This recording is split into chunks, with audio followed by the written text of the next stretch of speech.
திருச்சிற்றம்பலம் தில்லையம்பலம். எம்பெருமான் திருநாவுக்கரசு சுவாமிகளுடைய பொன்னார் மலர் கமல பாதங்களை வணங்கி கொண்டு ஐயா அம்மா அவர்களுடைய திருவருளால் எம்பெருமான் சேக்கிழார் பெருமான் அருளிய திருத்தொண்டர் புராணம் எனும் பகுதியிலிருந்து திருநாவுக்கரசு சுவாமிகளுடைய புராணத்தை சிந்திக்க இருக்கின்றோம். 39 பாடல்களே செய்திகளை, பெரிய புராணத்தினுடைய நிகழ்வுகளை சிந்தித்த வண்ணம் தற்பொழுது 40வது பாடலிலிருந்து புராணத்தை துவங்க உள்ளோம். அத்துறையின் மெய்கூறும் அமைதியினால் அகலிடத்தில் சித்தநிலை அறியாதோரையும் வாதின்கண் உய்த்த உணர்வினால் வென்றே உலகின்கண் ஒளிவுடைய வித்தகராய் அமன் சமய தலைமையினில் மேம்பட்டார். அத்துறை மீக்கூறும் அமைதியினால், அந்த துறைக்கு வாகீசர் போகிறதுனால ஒரு செழிப்பமான ஒரு திவ்யம் கிடைச்சதுன்னு தான் சொல்ல முடியும். ஆனால் அவருக்கு அந்த அமன் சமயத்தில் தர்மசேனர் என்ற பட்டம் கொடுத்துருக்காங்க. பாடலிபுத்திர பதியணிந்து அமன் பள்ளிகள் அமைக்கிறாங்க. அந்த பள்ளின்ற இடத்துல தான் அந்த சமயத்தை பரப்புகிறாங்க. எப்படி வேற்று மதங்கள் இருக்கின்றது போல் அந்த காலத்திலையும் சைவத்திற்கு, நம்முடைய சமுதாயத்திற்கு இக்கட்டான சூழ்நிலைகள் ஏற்பட்டது உண்டு. அப்போ அத்துறையில் மிக்கூறும் அமைதியினால் அகலிடத்தில் சித்தநிலை அறியாதோரையும் வாதின்கண், அதாவது அந்த அம்மன் சமயத்தில் இருந்த தர்மசேனராகிய எம்பெருமான் மருள்நீக்கியார் சுவாமிகள், திருநாவுக்கரசு சுவாமிகள் எப்பேற்பட்டரையும் தன்னுடைய அறிவு திறமையினாலும் வாத திறமையினாலும் வழக்காடுதல் பேசுதல் அந்த திறமையினால் உய்த்த உணர்வினால் வென்றே உலகின் கண் ஒளிவுடைய வித்தகராய், வித்தகம் பேசி பிதற்ற வேண்டாம்னு சொல்லுவார் எம்பெருமான். ஒரு சுந்தரமூர்த்தி சுவாமிகளுடைய நினைவு வருது. அடியணி இருக்கின்றது எம்பெருமான் வாகீசர் திருநாவுக்கரசு சுவாமிகள் புராணத்தில் இருந்தாலும் கூட வித்தகம் செய்ய வேண்டாம், படி செய்ய வேண்டும் என்றார் அப்படின்னு சொல்லுவார். தடுத்தாட்கொண்ட புராணத்தில் சேக்கிழார் பெருமான் சுவாமி நமக்கு சொல்கிற அந்த வரிகள் ஞாபகம் இல்லை. ஏன்னா வித்தகராய்னா வித்தைகள் பல அறிந்தவராய், அந்த அறிவுத்திறன் இருந்தால் தான் வித்தகராய் அப்படின்ற வார்த்தை ஒரு வித்தகராய் அம்மன் சமய தலைமையினில் மேம்பட்டார். மேம்பட்ட நிலையில் எம்பெருமான் திருநாவுக்கரசு சுவாமிகள் இருக்கின்றார். அந்நெறியின் மிக்கார் அவர் ஒழுக ஆன்றதவ செந்நெறியின் வைகும் திலகவதியார் தாமம். அந்நெறியின் மிக்கார் அவர் ஒழுக, அப்போ அந்த நெறியில் இருக்கிறது யாருன்னா எம்பெருமான் மருள்நீக்கியார் ஆகிய எம்பெருமான் திருநாவுக்கரசு சுவாமிகள். ஆன்றதவ செந்நெறி, அப்போ ஆன்றதவ செந்நெறின்னா இது ஆன்றதவ செந்நெறி சிவநெறி. அதை இங்கே இந்த பகுதியை பிரிச்சுக்கணும். அந்நெறியின் மிக்கார் அவர் ஒழுக அப்படின்னு முடிச்சுட்டு ஆன்றதவ செந்நெறியின் வைகும் திலகவதியார் தாமும். தொன்னெறியின் சுற்ற தொடர்பொழிய தூய சிவ தன்னெறியை சேர்வதற்கு நாதன் தாள் நண்ணுவார். இங்கே சிவபெருமானுடைய திருவருள் வேண்டும் என்பதற்காக சிவபெருமானுடைய திருவடியை எண்ணுகிறாங்க. பேராத பாசப்பிணிப்பு ஒழிய விஞ்ஞகன்பால். இப்போ பாசமாம் பற்றெடுத்து பாரிக்கும் மாறினேன்னு சொல்கிறார் யார்? மாணிவாசகர் சொல்கிறார். அதையும் உற்று நோக்க வேண்டியதாக இருக்குது. இங்கே பாசம் அப்படின்னா என்ன? ஒரு இந்த உடம்புக்கு உயிருக்கு தான் பாசம், ஆனால் உள்ளாண்டு இந்த ஆன்மாவுடைய நிலை சிவத்தோடு அடையணும். அதான் இங்கே ஆறாத அன்பு பெற ஆதரித்து இருந்தால் நம்மளுடைய சகோதரனாகிய மருள்நீக்கியார் ஆகிய எம்பெருமான் வாகீஸ்வரன் நினைவு கூறணும் இல்லையா? திருநாவுக்கரசு சுவாமிகளை அந்த இதுலேருந்து மீட்டெடுக்கணும். அதுக்காக அம்மா போராடுறாங்க திலகவதியார். நீரார் கெடில வட நீள்கரையில் நீடு பெறும் சீரார் திருவதிகை வீரட்டானம் சேர்ந்தார். அப்போ வீரட்டானம் போகிறாங்க. சென்று திருவீரட்டத்தான இருந்த செம்பவள குன்றை அடிபணிந்து கோதில் சிவச்சின்னம் அன்று முதல் தாங்கி ஆர்வம் உற தம் கையால் துன்று திருப்பணிகள் செய்ய தொடங்கினார். அக்காவுடைய உந்துதலின் பேரால் எம்பெருமான் வாகீச பெருமான் திருநாவுக்கரசு சுவாமிகள் உழவாரப்பட்டை, அதாவது சிவச்சின்னம்னு போட்டிருக்காங்க. இங்கே உழவாரப்படையாளின்றது இங்கே போடாமல் வெறும் சிவச்சின்னம்னு போட்டிருக்காங்க. அது திருநீர் உத்ராகமா என்ன அப்படின்ட்டு இதில் சிவச்சின்னம், ஆகமத்தில் சிவச்சின்னம் தாங்கி துன்று திருப்பணிகள் செய்ய தொடங்கினார் எம்பெருமான். புலரமுன் திரு அழகு பணி மாறி புலிராகன்ற நலமொழி ஆண் சாணத்தால் நன்கு திருமெழுகிட்டு அந்த இடத்துலலாம் சுத்தம் பண்ணி அந்த கோயில் சுத்தங்கள் திருப்பணிகள்லாம் செய்வாங்க. அதுதான் அப்படி சொல்கிறார். மலர் கொய்து கொடுவந்து மாலைகளும் தொடுத்தமைத்தும் பலர்புகளும் பண்பினால் திருப்பணிகள் பல செய்தார். நாலு மிகு பணி செய்து குறைந்த அடையும் நன்னாளில் கேளுறும் அன்புற ஒழுகும் கேண்மையினார் பின் பிறந்தார்.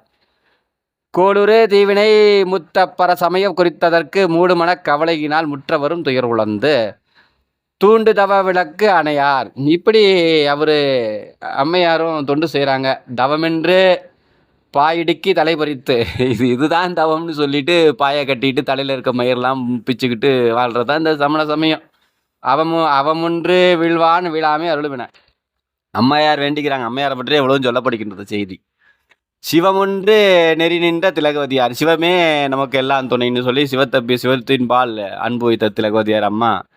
பவமொன்று வினை தீர்ப்பார் திருவுள்ள பற்றுவார். இப்படி வருத்தப்பட்டு இருக்கிறாங்க. தம்பி இப்படி இருக்கிறானே, இவன் எப்படி நமக்கு சைவ சமயத்தில் எம்பெருமானுடைய திருவருளுக்கு ஆட்படுவார் அப்படின்னு நினச்சிட்டு இருக்காங்க. ஆனாலும் தொண்டு செய்கிறார் வழியே அவர் முழுமையாக ஆட்படலை. அக்கா இருக்காங்க சிவசமயத்தில் சைவ சமயத்தில் இருக்காங்கன்னு அவர் இருக்கிறார். மண்ணு தவிர தனியாருக்கும் கனவின் கண் மழவிடையார். எம்பெருமான் பார்த்துட்டு சும்மா இருப்பாரா? கரணையே உடிவான பெருமான் அங்கேருந்து கனவிடை தோன்றார். என்ன தோன்றினா, முன்னமே முனியாகி எமை ஆடைய தவம் என்றான். அவன் முன்னாடியே தவத்தில் இருந்திருக்கிறாரு. முன்னை தவம் இருந்தால் தான் நம்ம சாமிகிட்ட போக முடியும். அவன் முன்னை ஏற்கனவே ஒரு பிரிவில் அவர் என்னுடைய இருந்திருக்கிறாருப்பா, அதனால் நீ கவலைப்பட வேண்டாம், அன்னவனை நீ சூளை மடுத்து ஆல்வம் என அருள்னார். சாமி சொல்கிறாரு, நீ அவரை நான் கனவுல சொல்கிறார். திலகவதியார் அம்பாளுடைய கனவுல சாமி சொல்கிறார், நான் திருநாவுக்கரசரை நான் அவனுக்கு சூளை நோயை கொடுத்து நான் ஆட்கொண்டேன் அப்படின்னு சொல்கிறார் சாமி. அல்லது சூளை நோயின்றால் வயிற்று வலியில் இந்த அண்டச்சூடுன்னு சொல்லுவாங்க. இந்த வயிற்றில் பார்த்திங்கன்னா உடல் பணிகளில் இந்த வெப்பத்தினால் வருகின்றது அண்டச்சூடு, அம்மை, இப்படி பல இது இருக்குது. சூட்டினால் வருகின்ற வியாதி அது இறைவனே கொடுக்குறார். ஏன்னா இறைவன் ஏன் இது செய்கிறோம், நம்ம எல்லாமே நம்ம விளையாட்டாக விட்டால் அந்த குழந்தைக்கு என்ன தெரியும், எதுவுமே தெரியாது. அது மாதிரி நம்ம பாட்டு கண்ணை கட்டிட்டு காட்டில் போகிற மாதிரி இருக்கும். அதெல்லாம் கூடாதுன்றதுக்காக இறைவன் நமக்கு ஒரு லாக் வைக்கிறார். அந்த லாக்லேருந்து ரிலீஸ் ஆகிறதுக்கு சுவாமி திருவருள் புரிகிறார். அதான் இங்கே அருமையாக சொல்கிறார். பண்டுபுரி நல்தவத்து பழுது நலவின் இறைவலுவும் தொண்டரை ஆழத் தொடங்கும் சூளை வேதனை தன்னை. அவருக்கு சூளை நோய் வந்துருச்சு, வயிறெல்லாம் வலிக்குது.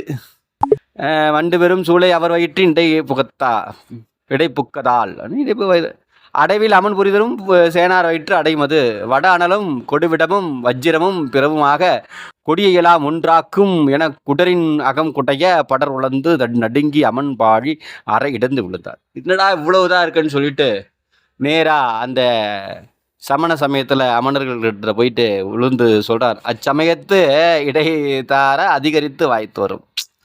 அச்சமயத்தை விச்சையினால் தடுத்திடவும் மென்மேலும் மிக முட்டிக்கு அவங்க தடுத்து பார்க்குறாங்க. இது ஏதோ ஒரு செஞ்சு அவங்களுக்கு அந்த வயிற்று வலி வராமல் இருக்கிறதுக்காக நிறையா செய்கிறாங்க. சமயத்து இடைதாமுன் அதிகரித்து வாய்த்து வரும் விச்சைகளால் தடுத்திடவும் மென்மேலும் தடுக்க அவங்களுடைய வழிபாட்டில் இந்த நோயை தீக்கிறலான்னு பார்க்கணும். அது அதிகமாக தான். அது உச்சமுறை வேதனை நோய் ஓங்கியழ அங்கு அவர்தாம் தச்சரவின் விடம் தலை கொண்டு என மயங்கி நவை உற்றார். அது ரொம்ப வேகமாக இருக்குது. அவர் நிலவை கண்ட அதன்பின் அமன் கையர் பலர் கண்டி ஈண்டி கவரின் நின்ற விடம் போல் முன்கண்டு அறியா கொடும் சூளை இவர் தமக்கு வந்தது இனி யாது செயல். இவருக்கு இப்பேற்பட்ட ஒரு வெப்பு நோய் வந்துருச்சே. இது யார்? நச்சரவு சாமி கொடுத்தது. சாமி கொடுத்ததுனால தானே இருக்குது. சாமி நன்னெறிப்படுத்துறதுக்கு எல்லாம் செய்கிறார் என்று அடைந்தார்.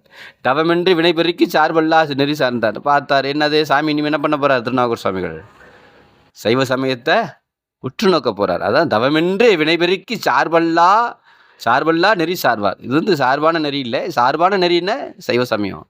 புன்தலைவன் முருட்ட மணர் புலர்ந்து செயல் அறியாது குண்டிகை இது நீர் மந்திரித்து குடிப்பித்து அதில் குண்டிகையெல்லாம் இந்த குண்டலத்தில் தண்ணியெல்லாம் மந்திரிச்சு அவர் கொடுக்குறாங்க. அதெல்லாம் எடுத்து தீர்ந்த பாடில்லை. கண்டு மிக பீலி கொடும். அந்த பீலினா மயிர் மயில் இறகால அவருக்கு விசிறி விட்டும் பலவாறு செய்கிறாங்க. ஒன்றும் வயிற்று வலி நின்ற பாடில்லை. பண்டையினும் நோவு மிக பரிவத்தால் இடர் உழந்தார். சுவாமி ரொம்ப தவிக்கிறார் திருநாகூர் சுவாமிகள். தாபாத புகழ. ஆனால் உண்மையிலுமே அப்படி ஒரு வயிற்று வலி இருக்குமான்னு நம்மளால் எண்ணி பார்க்க முடியல. சாதாரண வயிற்று வலியை நம்மளால் தாங்க முடியல. சுவாமி கொடுத்த அண்ட சூளை தாங்குமா? அடே அப்பா, நினச்சி பார்க்க முடியல. தாவாத புகழதரு தர்மசேனருக்கு வந்தபினி ஓவாது நின்றும் ஒழியாமல் உணர்ந்தாராய். நாம் என் செய்கோம் என்று அழிந்த மனத்தினராய் போவார்கள், இது நம்மால் போக்கு அரிதாம் என புகன்று. இனி சாமி என்ன பண்ண போகிறார்? வருகின்ற 56வது பாடலிலிருந்து 55வது பாடலிலிருந்து நாம் சரிதத்தை சிந்திப்போம். இப்படியெல்லாம் சாமிகிட்ட நம்ம நெருங்கி இருக்கணும். என்னதான் இருந்தாலும் எம்பெருமானை விட்டு கொடுக்கக்கூடாது. நம்ம சாமி வந்து நம்ம முன்னை தவம் இருக்கு நமக்கு. அதனால தான் நம்ம சைவத்தை வந்து சைவத்தில் சிவபெருமானுடைய வழிபாட்டை உற்று நோக்கிட்டு இருக்கோம். ஐயா அம்மா அவர்களுடைய திருவடியை வணங்கி கொண்டு இந்த திருநாவுக்கரசு சுவாமிகளுடைய திருவுருளை சிந்தித்த வண்ணம் இன்னும் 55 பாடல் முற்று பெற்றிருக்கு. குண்டர்களும் கைவிட்டார் கொடும் சூளை மிக கொண்டு பாருங்க. குண்டர்களும் கைவிட்டார். அவனால ஒன்றும் பண்ண முடியல. பெரிய உலகத்திலேயே நான் அதை பண்ணுறேன் இதை பண்ணுறேன்னு சில பேர் சொல்லுவாங்க இல்லைங்களா? அங்கே மந்திரிச்சுக்க இப்பயும் நல்லா அந்த மாதிரி நடக்குது. மந்திரிக்கிறதுக்கு இடம் தெரியாமல் போய் மந்திரிச்சுட்டு வராங்க. இது என்னத்தை நம்ம சொல்கிறதுன்னு தெரில. அதுக்கான நேரங்கள் அது இறைவனுடைய திருவருள் சிவத்தை வணங்குறதுக்கு ஒரு தவம் வேணும். அந்த தவம் இல்லாதவர்களுக்கு கெடுதல் தான் விளையும். சரி, வருகின்ற காலங்களிலே ஏனைய பதிவுகளை 56வது பாடலிலிருந்து துவங்குவோம். திருச்சிற்றம்பலம் தில்லையம்பலம் ஐயாமா திருவடி வணங்கி கொண்டு இவ்வுரை மேலும் தொடர எண்ணுகின்றோம். திருச்சிற்றம்பலம் தில்லையம்பலம். மீண்டும் மற்றொரு பதிவில் சந்திப்போம்.